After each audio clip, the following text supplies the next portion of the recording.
Kaido players, finally rejoice because we finally got a structure deck that is actually valuable. This is actually valuable. It does something for us.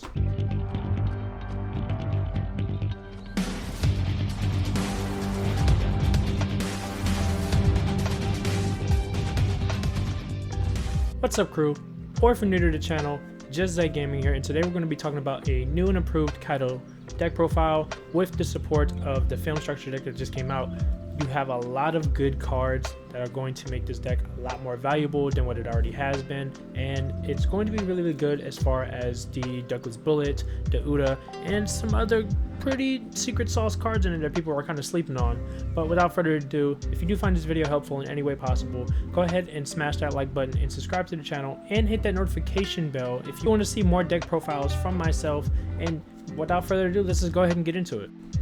Also, if you stay tuned towards the end of the video, I'm doing a giveaway of that same structure deck you just saw. So getting into the Kaido build, obviously if you don't know Kaido's ability, you return 7 Dawn back and then you get to trash one of your opponent's life. So it's a really good ability, especially near a endgame state.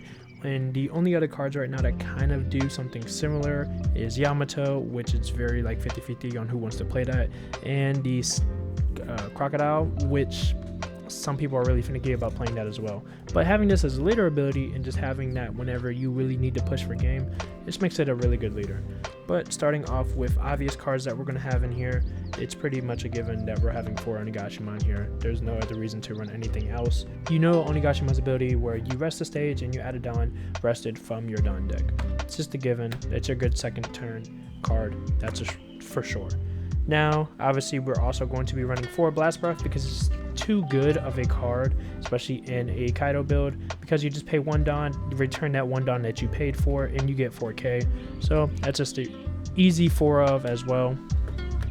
Now, going into stuff that is possible turn 1s, we have, for one, Orochi. Orochi's really good. He is a 2k counter, and he is also very good because if you know your deck count and you know exactly what's in your deck very well, a lot of people have been doing this, and it's a very smart thing to do, is you're going to play Orochi turn 1 and search through your deck, not for artificial devil fruit, because technically you don't have to have that in your deck, but what you do is you're going to search through your deck to see what's in your life, which is very valuable information. Now, obviously, you're not going to know the exact card and which one is which life, but it does help you to figure out whether or not you have a trigger in your life, or where your 10 drop is, or your Oni. It gives you very good information as far as that. So it's something very good that you can do for your turn 1, and it is also a 2k counter, so kind of why not, you know? Now, obviously, aside from that, we have another turn 1, which is going to be Bueno Festa. Bueno Festa is going to be something coming out of the film structure deck, and it is essentially your Nami. You search the top 5 for a film type card, and it can't be Bueno Festa itself. So yeah, you can't search itself, but for 1, it's a 2k counter, and then for 2, outside of these 4 targets that are not valid because they cannot be searched by itself, you have 20 searchable targets, so that's very good. It's 1/5 of the deck, and it's actually really, really well, especially if you pair it well with Orochi, because you can kind of figure out just how many searchable targets you have, and it's very good information to know, and it helps you search a lot of your cards like Douglas Bullet and Uda, which are main cards that are going to be played in this deck, as well as the other film cards that I would suggest playing in this deck. So it's very good as far as to why you run 4 of those. Now, unpopular opinion, but we're going to be running 3 Karina. Karina is very valuable because if you don't know her ability, you activate main, you may rest this card and trash a film type from your hand, and then if you have 5 or less, or if you have less Dawn than your opponent, then you gain 2 Dawn rested, as if it was the start of your turn. Why is that very good? Because if you like to go into the heavy package of using the Rush Kaido or the 10 drop or the Douglas Bullet, this will help you re-ramp super quickly, especially if you have Onigashima on field, because you start your turn, you get your 2 Dawn, Oni will get you a 3rd Dawn, using Karina will get you 2 more Dawn. That's 5 Dawn in 1 turn. If you do it right, you could easily drop a 9 drop in your next turn if you dropped it last one, or Like, you have very much a lot of options as far as re-ramping very quickly. Yes, you do trash a film type card, but let's say, for example, it's that Bueno Festa and you know you searched through majority of your deck. You don't need it. Let's say it's your second Douglas Bullet and you know that you have board already established. You don't need it. Let's say whatever it is, and it could be another Karina as well. You could easily trash that to get 2 more Dons, so that's why I think it is very valuable. But if you feel as though that you don't want to rely on it too much, then a second option as far as blockers is concerned, you can easily move this up to 4. This is obviously just something to play with early game state so that you can protect your face, because a lot of people will go aggressive against your Kaido early in game. And because of that, we now also have a searchable blocker, and that's going to be Anne. Anne literally has the same stats as Higurashi, except it doesn't have a counter, which makes it very scary, because if it's in your hand, it's kind of just null and void. But using Karina will definitely help it out. And also, like I said, it's searchable, so it's something very valuable, especially if you don't, in your mulligan or in your starting hand that you decided to keep. If you don't have a blocker, if you have that Bueno Festa, you have a more valuable option because you can now search for a blocker. So it's definitely very good, and it is very situational as far as if you want to run 4 Higurashi or bring Karina down to 2 to bump that up to 4. You have options here. But for right now, it's going to be your 3 and 4 for low-cost blockers and for your re-ramp options. Now, also, we definitely run 2 Who's Who. Who's Who's is going to be something good that you want off trigger, or if you just really want to pop a very valuable card early game, whether that's Okiku, whether that's the Nami that they played, a Bonnie, whatever the case may be. It's something that could just be used to pop, or if you're going against the mirror and all they have is a low cost blocker, you can just get rid of it very easily with this. So it's something that you just run 2 of for sure. Another 2k counter and a alternative option to vamping up with Onigashima is Sasaki. It's something that is more primarily used for 2k counters, but it is also something that you could use if you just haven't seen Oni and you feel like you're not going to see it. Then, you know, hey, just play them out, trash a card from hand when you attack with them, and you get it done rested. So there you go, that's an option right there. Now, going more into the film package, we're going to be running 4 Uda. Now, Uda is very valuable if you don't know what her ability is. Uda has the ability for one being a blocker, having a counter, and on KO, or let me correct myself, on block, you return a Don back, and then you get to rest one of your opponent's cost of 5 or less characters. That's very good, especially if you're going against, like, a lot of more people have been playing the Law builds. You could easily rest their Law and play that out. If they played Basil, you could easily rest that Basil. If they played out really, and there's a lot of good cards that are 5 or less. You're playing Demara, you're resting the Queen. You have a lot of good options now with just blocking with her. And if you use certain cards, you can protect it a lot more and keep it on the board for a lot longer than people would like. But obviously, it's just a good card to run at 4 because it's one cost cheaper than Queen. Yes, you don't get the draw power because of it, but you do get the ability to then control your opponent's board and interrupt combos that they may have had established or attack patterns that they may have tried to set up. Now, going into just a given, we're going to be running 4 Queen. That's automatic because of just that draw potential. Obviously, Queen has the ability of being a blocker and on play, returning a Don, drawing 2, and trashing 1 from hand. It's super good, especially if you have an extra Oni in hand that you already have an Oni on field. If you have extra one in hand, you're just basically draw 2 for free, trashing a card that was going to be dead in your hand anyway.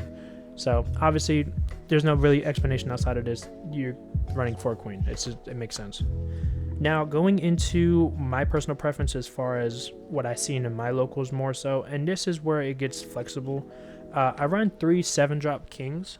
7-drop Kings is very good because, for one, a lot of people don't remember or have not known that it is errated to where you now have the option to choose a 3 and a 2. It used to be, or when it first was released, that it was mandatory where you had to choose a 3 or less and a 2 or less on your opponent's board, but it got errated to up 2, which makes a big difference because now I don't have to forcefully pop 2 cards. I can just pop 1 if really need be. But this is just really good, especially against law matches, because you're wiping all their low cost blockers aside from their law, which is very valuable because then it removes their board presence, which will not make their leader's ability pop off a lot more. Also, it gets rid of like a lot of cards that they would like to keep, like the Nami, so they can bounce it to play it again, or their Bonnie, or their Killer to try to get a draw off of it. There's a lot of good options that this can get rid of. It also can get rid of, obviously, Okiku's. It's also a very good option if your opponent decides to play the 8-drop kid and you have a blocker on board, because then what it happens is you can play this to get rid of a lot of their low-cost blockers, whether that's Beige or Killer.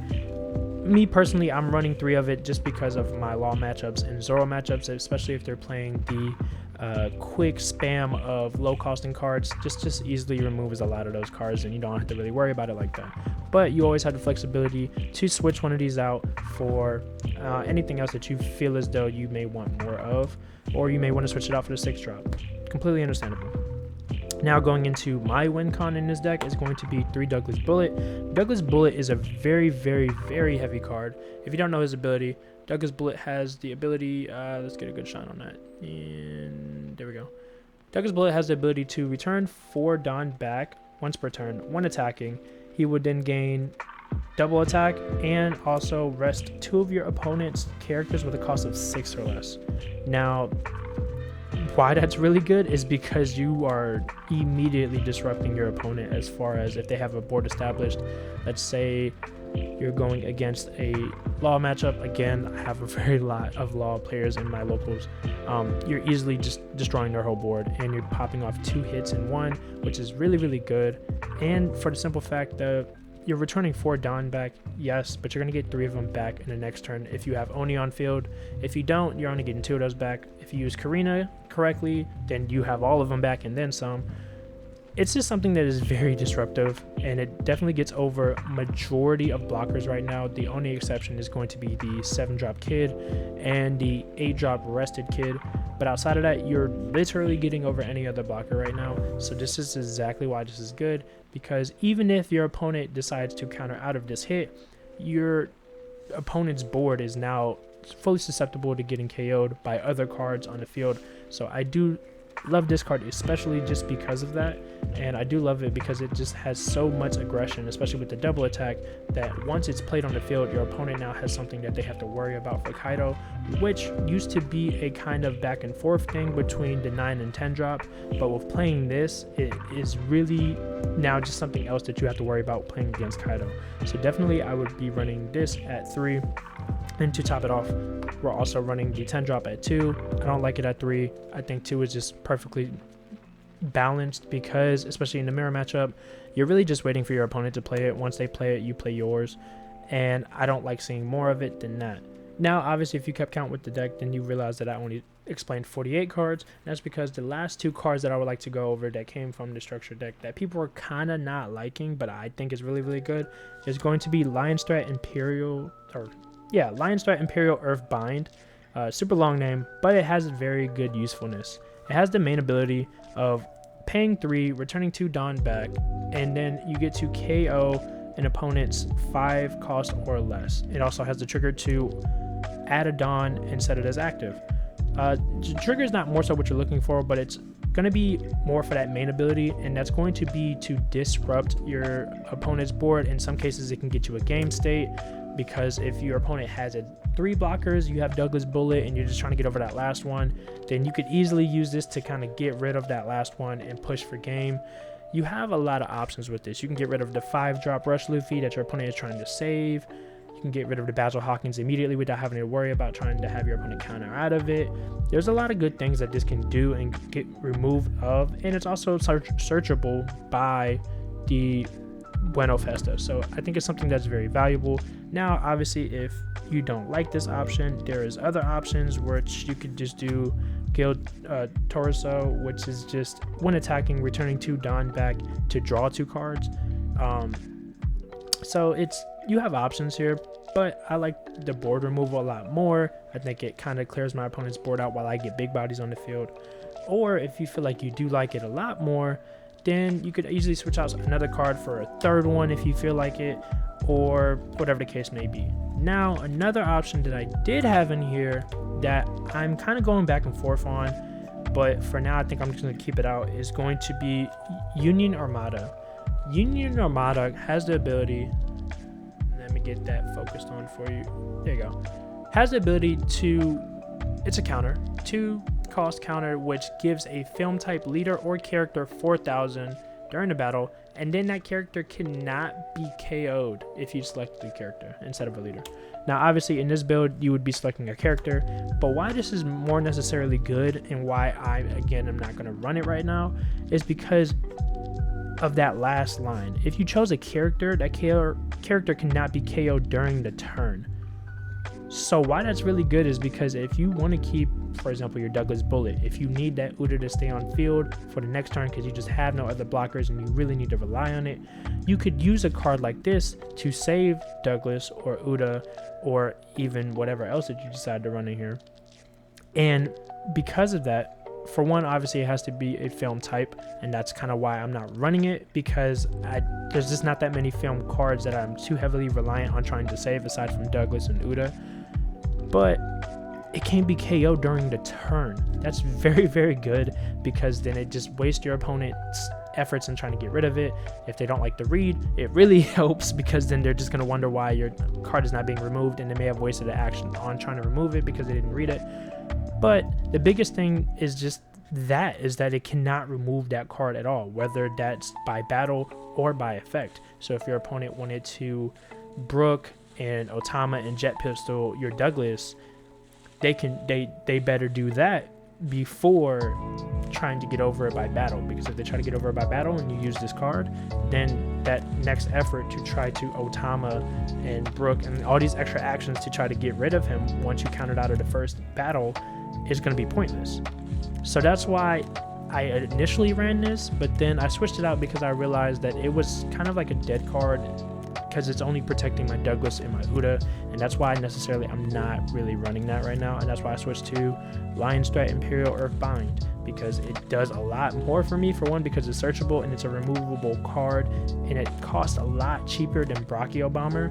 Yes, Brachio Bomber is a 6 cost, which I just do not want to pay. I got 2 for the price of 1. It does pop a 6 or less, and it also does give me a Dawn active, but realistically at that point I'm not paying and wasting a whole turn on something. But yeah, so that's why I use Lion's Threat Imperial Earthbind instead of Brachio Bomber. It is something that is just something that you can do on your turn, and if you decide to go into the blue-purple Kaido route, you can basically almost use the same deck profile for the most part, switch out some blue protectors and things like that, and still have this ability. But that's for another deck profile that we'll get into later this week. So yeah, that is my deck profile as far as Kaido and implementing the film structure deck into it. Hopefully it gives you a different outtake or perspective as far as ways and things that you can do with the deck itself. And definitely, if you feel like there's anything different that you could have done, or just things that you feel like you would do entirely different in this deck profile, then by all means let me know down in the comment section as far as that, because I just love hearing feedback and seeing new perspectives for sure. And honestly, I could have just missed something entirely and just point something out, truthfully. But without further ado, going on that and touching on the film structure deck, we are going to be doing a giveaway for the film structure deck. Obviously I got a set, so I don't really need it anymore, and you know, I decided to get another one to give to somebody who probably didn't get the option or just couldn't find any anywhere.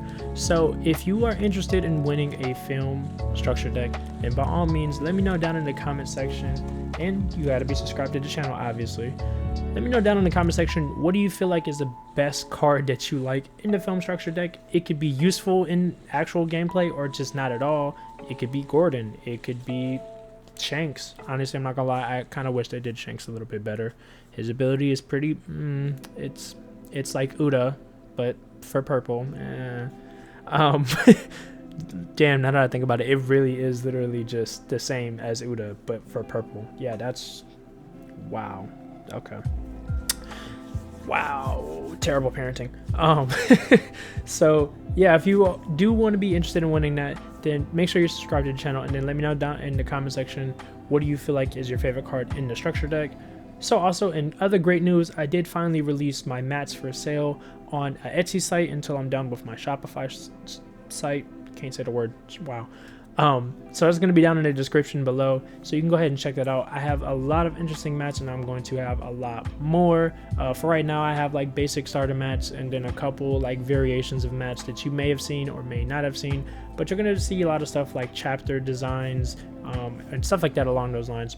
And also my personal take on manga paneled characters and things like that. So do check those out if you are interested in any of those down below. So yeah, that touches on everything. Without further ado, again, make sure you like, share, and subscribe. Spread the love, spread the peace. Know that the One Piece is real, and know that you got love over here. Peace.